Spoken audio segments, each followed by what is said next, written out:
Guys, what is up? This is Tyler Weed from Team Pro Physique. Welcome back to my YouTube channel, and today we're going to talk about diet breaks.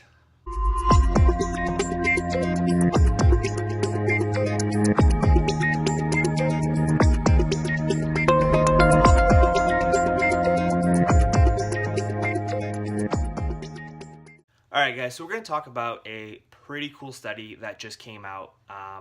Mass did a great review on it. If you don't know what Mass is a monthly subscription service that comes out once a month. And what they do is they take a lot of the latest research in strength and conditioning and break it down, interpret it, and kind of kick out the results for you. And so if you are at all interested in learning more about strength and conditioning, nutrition, anything along those lines, I highly recommend that you go check it out. Go to the website, get a subscription, and you will definitely not be disappointed. So, with that out of the way, let's jump into the study that just came out in this most recent issue. And it's a really cool study, and it actually kind of got me just really excited and just pretty amazed at what this study showed. And what this study was about was diet breaks. So, for those who may not know what diet breaks are, what they are is someone who is dieting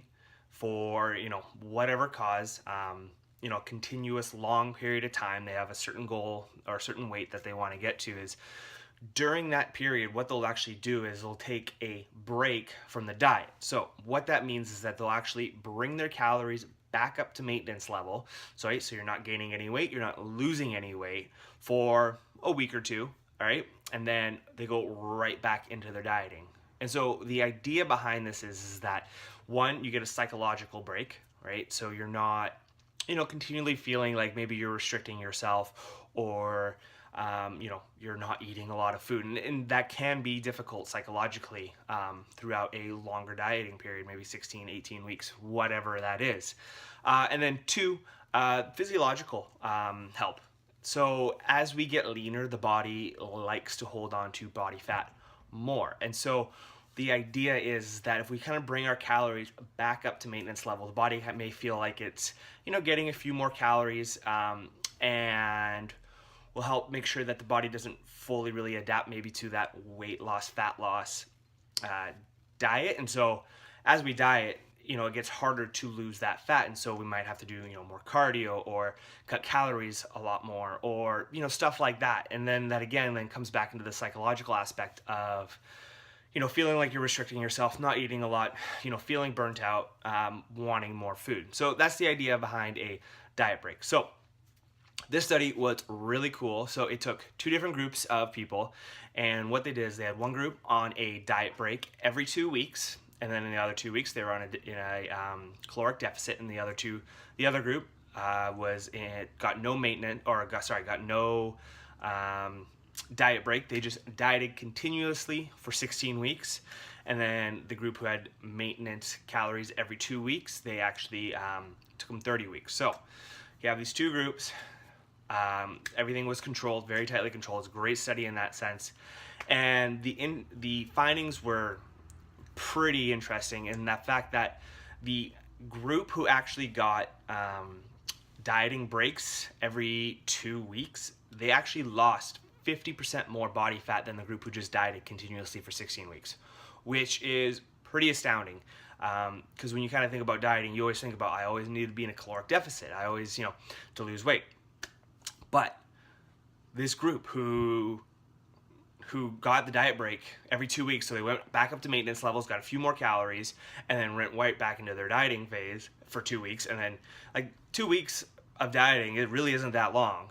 So the fact that they could lose weight even more so than a group that was dieting consistently for 16 weeks is pretty amazing, right? And so it just kind of comes back to that idea of they're getting that psychological break every 2 weeks that, it's not hard then to push through maybe 2 weeks of some good dieting and then go, hey, I get a few more calories for these 2 weeks, maintenance, I'm not gaining weight, I'm not losing weight, this is pretty awesome, I'm getting a bit more food.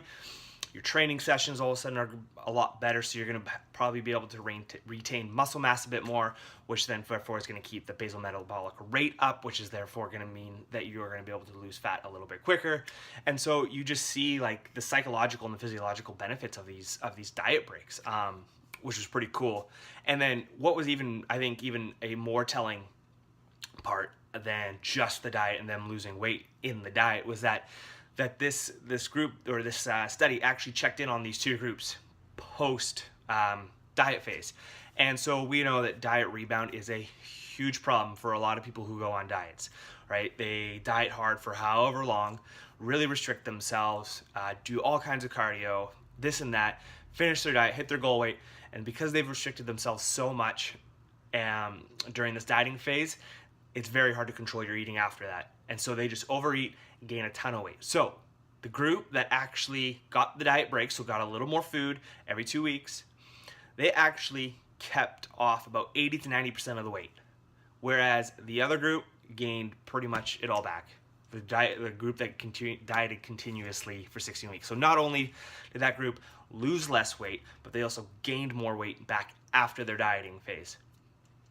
So that is a really cool study. The only thing was that the diet took double the time. So instead of 16 weeks, it was 30 weeks. So that can be troublesome for some people. They can't see themselves dieting for 30 weeks, but they raised a good point in the paper, is that if you are more worried about living a healthy lifestyle for the next 10 years, 20 years, 30 years, the rest of your life, what's an extra 15 weeks of dieting?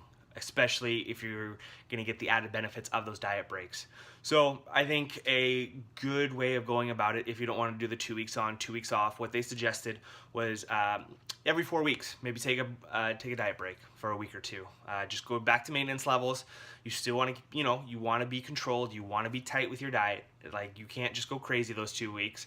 But if you can kind of bring yourself back up to maintenance levels, get some good hard training sessions in, boom, right back into our dieting phase, you're probably going to see a lot more benefits than just dieting continuously. So really cool study, guys. Again, go check them out. Mass, it's amazing. Love it every month. They've got great studies continually coming out. Really helps you sift through the thousands and thousands and thousands of research that's out there, and that they're going to provide some of the best researching that is out there, and it's not going to be stuff that you're reading and it's going to be hard to draw conclusions from. So highly encourage you guys to go check that out.